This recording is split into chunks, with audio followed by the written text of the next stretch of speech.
It's your boy Wall Street Shooter, and I'm checking in for the gang. And this is my Sunday watch list for 6/26.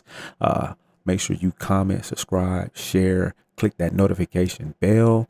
Usually, I put this out on IG. I take my notes, put them into a nice little graphic, some little art, whatever the case may be. But I was like, you know what? Let me just run a quick breakdown via voice so you guys can go back and listen to it over and over again, pause it, take notes, etc. This is my first time doing this. This is going to get better. Hang in there with me, guys. I'm reading my notes on this. Hey, let's just get into it, man. Y'all came for the watch list. Y'all ain't coming to hear me talk about it or ramble off. You know what I mean? So let's get into it, man. So market overview. We're gonna start off with the Nasdaq triple Qs. Keynotes is that you can see the consolidation is in this huge falling wedge. Like, this wedge has been massive since January, and you can see some consolidation going on just based off the daily, right? We did see some nice relief last week with a strong close into Friday, which we reclaimed the 9 and the 21 EMA. Great thing to see. The only thing that I didn't like is that the failure to close above 295. We test 295. We didn't close above it. So to me, just looking at it, that was the secondary gap that we had. We filled the first gap, as you see, but we didn't get that secondary gap, which is fine, which is totally fine. So we were failure to close 295, which is a massive level of confluence with this daily trend line resistance from the wedge. We have a bullish crossover on the MACD, and the RSI is curling as well. So personally, I think we might see some type of continuation. We are extended from the 9 a little bit, so that makes me kind of not 100% bullish, but I think we might open pretty high. I do want to see us kind of pull back to that 289, 287 level right here. For us, a nice little breakthrough, retest, and then breakthrough and fill this gap, but we'll just have to see. So based on the upside, I want to see, again, the break and hold of 295, the gap, fill back to the 300s. That'd be great to see. Key levels will be 297.6, 299.2 being levels of interest inside the gap. Would love to see a pullback to that 288, 290 range, as I was telling you about, for that nice bounce and take back to the highs. If we fail the 288 level, the next huge demand / structure is 285, which I will also like to take a bounce in that area for a higher low. Downside, I would like to see a break and hold below 285, which opens the door for more move to the 282, 277.8, and the 275 range. So as you can see, we have this massive trend line that's beginning on, right? This might just be this rally of last week could be a bear rally. We could reject this trend line and just, create lower highs and continue to create lower lows and continue on this downtrend. In 2 weeks, we got CTI coming up. The market is still uncertain. Overall picture, I'm still bearish. Going into this week, especially Monday, I'm a little bullish. I want to see if we can fill this gap and maybe reject off this 302 level and then get back into the wedge. We'll see. There's a lot of possibilities, but that's the Nasdaq. I call it the nasty Nasdaq. Let's jump into Bay. That's SPY. So looking at SPY, kind of like the same vibe, falling wedge or whatnot. Catching up very nice relief bounce after kissing that 200 EMA on a weekly. Very strong close into the Fridays. The same thing. We filled up the gap just like we did on the Nasdaq. We do have daily in MACD bullish crossover with the RSI curling as well. Volume isn't the best, but it is slightly elevated from Thursday. We did close into the daily 21 EMA 0.5 retracement, which is a major resistance. So this week, I would like to see a break and hold above 390 for continuation back up to 392.5 to 395, and then above 395.8 with the daily gap filled at 401.4. Key levels to watch in the gap are 397.8 and 400. I would love to see a pullback to the structure and 382 and 385 area for a bounce to a certain high low. But if it does not hold, then downside, I would like to be watching below 382 down to 380, 378.5, 376.2, 375 below, and we might even see 372. We can definitely see that for sure if we reject off that. Personally, I am expecting a gap up or down in the market open with a close based on the close we seen on Friday.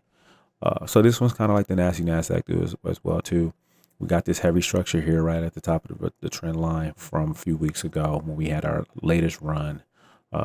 Do we see levels in that area? Well, before we do that, I would love to see this secondary gap right here above 397 be filled. We closed. I mean, we had a beautiful Friday. I mean, look at this massive. I think we were over 2.5%. Big run, filled the gap in one day. Spies and tourists are filling gaps. So is the NASDAQ are filling their gaps in a short amount of time. You see it only took about 5 days to fill the gap. So yeah, I would definitely like to see us break below this, maybe reject up in this area. I would say about this 392, reject, retest this 386 for a break and retest, and then get up into these 397s. And if we can break through this and fill this gap, then definitely test this trend line. If not, if all that's failed, like I mentioned, then we're right back making lower highs and lower lows. Let's get into some other plays, baby. So Roblox, this one is on high alert for me. As you can see, Roblox ripped through the falling wedge. Has, I mean, a lot of strong volume. The one thing that I'm kind of bearish on this is that we're super overextended from the 9 and the 21. So I do expect us to pull back. Now, where to, right? So I got key levels here at we got 33.67. We could pull back here and then retest this 357.6, which we did break through and held on Friday. But I still think there might be some pullback just based off of how hot this particular play has been, right? As you can see, it's 1, 2, 5 days of green, decent volume here, but Friday was very strong. I'm watching this space between price action and the 9 EMA. Like I always mention to you guys, when we get overextended from that 9, we can expect to pull back and try to find that support from one of these moving averages or a decent resistance or support level. And at this time, the best support level is that 33.67 level. And if that fails, then we also have this 30.32 level. If we do reject from Monday, we open pretty low. Again, I'm expecting this thing to pull back. Now, that's not necessarily saying we can't continue up. And my next line of a resistance here is this 392.42 level. It's pretty light, not a psych level. If we can break through there, then we'll see this 42.82, which is a psych level. We got plenty of build up previously here back in April. A lot of tests here for support. So we can break this 392.42 and approach this 482. That'd be lovely. But I'm particularly bearish on this play. I just think we're overextended. It's been running hot. I think it's time for a nice little pullback. And so I'll be looking for puts on Robux with key levels coming from 30, 35.76, 33.76, and 30.27. And if that fails, we can get back into the 20 and fall back into this wedge.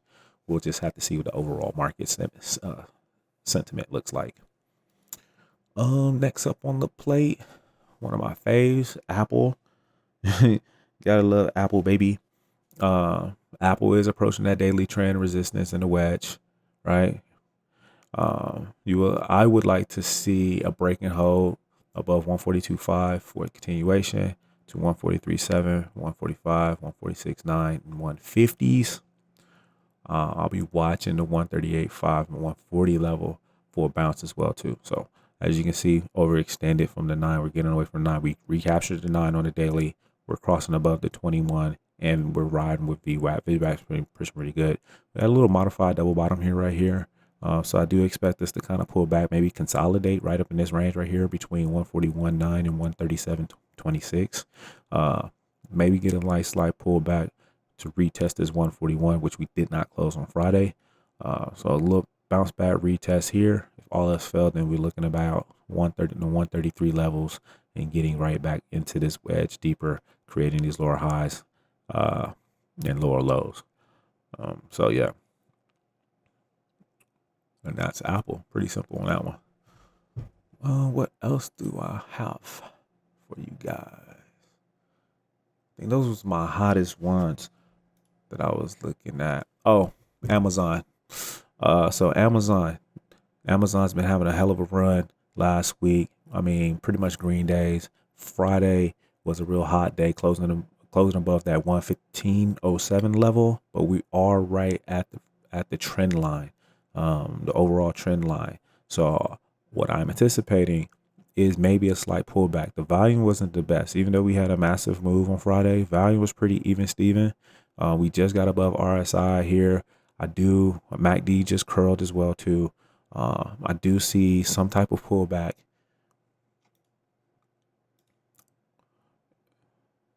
into this 111.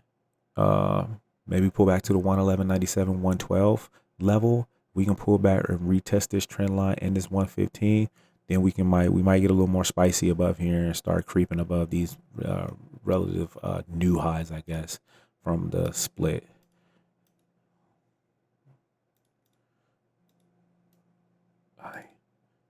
Why I can't draw my oval? There we go. It's just not gonna do it, huh? You just don't want to draw my oval, huh? You guys get it though. Anyways, so yeah, I'm watching Amazon for sure on a nice little pullback. As you can see, we got a nice little double bottom here that happened, but we're also in this rising wedge as well too. Yes, you can have multiple patterns within a pattern, right?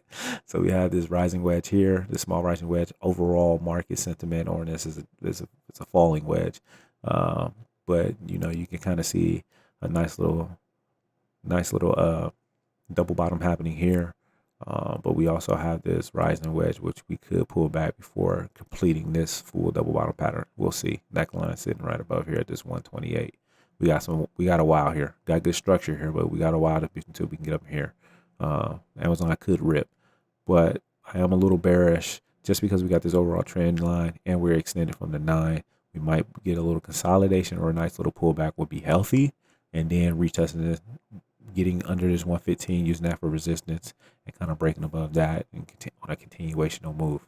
So we'll be watching Amazon as well. And not the video, guys. And Facebook.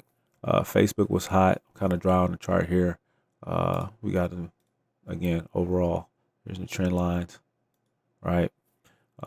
We're looking pretty bullish on this play.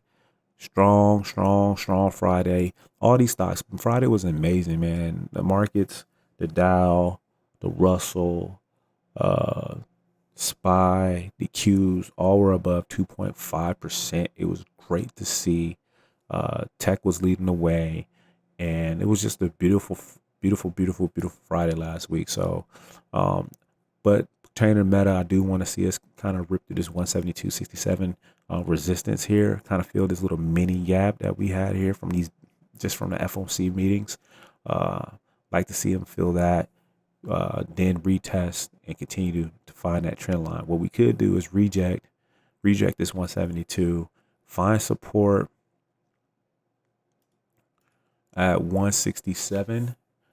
And if we can hold support, maybe retest this 172 and continue. If not, if we fail, you can kind of see us dip off into this 160.21 area and then back to the 150s to get back into the overall downtrend. So definitely be watching Meta. Like I said, we regained that 9 EMA, strong volume, slight curve on the MAC, not a full curve, and we're approaching that 50 piece on the RSI. So I think we might test that at least get at least test that 172.67 if you're feeling kind of bullish for calls. But if we do reject, you can expect this to come back down to this 167 and continue to fall back into this wedge. So that's my watch list for this week, man. I gave y'all some bangers. I gave y'all some key levels. Replay this, listen to it. And then of course you can catch me in the pre-market, me doing our pre-market check-ins. And yeah, let's get into it, man. I'm going crazy at Bell. You know what I'm saying? So, well, again, if you stuck around this long, I appreciate you. Thanks for tapping in. Make sure you comment, subscribe, like, hit the notification bell, and make sure you join that gang. And I appreciate y'all for just rocking me. Every little view matter, every little comment matter. I appreciate y'all. And when we grow this channel to, 100K, 200K, I'm always going to make comments. I'm always going to make time for y'all. Just know that. Hopefully I'm bringing y'all some entertainment, some education, and that fire for the culture. You dig? It's your boy Wall Street Shooter, and this is not financial advice. Peace.